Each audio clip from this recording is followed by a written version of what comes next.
मात्र गोटे photo post होता आम इंस्टाग्राम पेज रे मिस्टर व्हील्स रे तो बहुत भल पाए देखते गोटे गाड़ी जोटा कि देखा तो व्हाइट कलर बना अच्छी 50,000 पाखापाखि व्यूज भी क्रॉस कर जाइए आपने एत प्रकार भल पाए देखते तो बहुत भाई मान मेसेज आसला भाई गोटे गाड़ी डिटेल्स वीडियो करूँ तो बहुत बढ़िया कंडीशन गाड़ी अच्छी मुझे खाली कहले ना आपने आसतु विजिट करूँ देखो गाड़ी हुंडाई वर्ना अच्छी जोटा कि पूरा टॉप एंड मॉडल रहिबो सनरूफ भी आते आपको मिल जाऊँ जो भाई मैंने चाहते डुआल पर्पज नहीं कि यूज करने बारा था आउ पर्सनल यूज चाहिए भी नहीं करेंगे पेट्रोल वेरिएंट रे अच्छी 2023 फास्ट ओनर अच्छी गाड़ी 42-43,000 अराउंड किलोमीटर रनिंग है रिफाइनान्स करके आराम से नहीं जापरेंगे जदि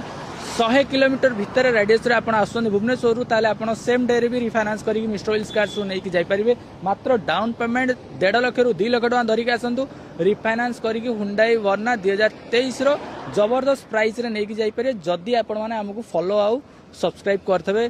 सोशल मीडिया रे तो ठीक अच्छे फ्रेंड्स स्क्रीन में मोर नंबर फ्लाश होची जदि आपन फोटोज वीडियोज डिटेल्स आउ किछि जानिया पई चाहउछन मते कांटेक्ट कर परिबे आउ जदि आपन माने किछि पचारे पई चाहउछन ताले कमेंट बॉक्स रे हमकु पचार परिबे सेठी हमें रिप्लाई दे देबो रॉयल फ्रेंड्स जय जगन्नाथ।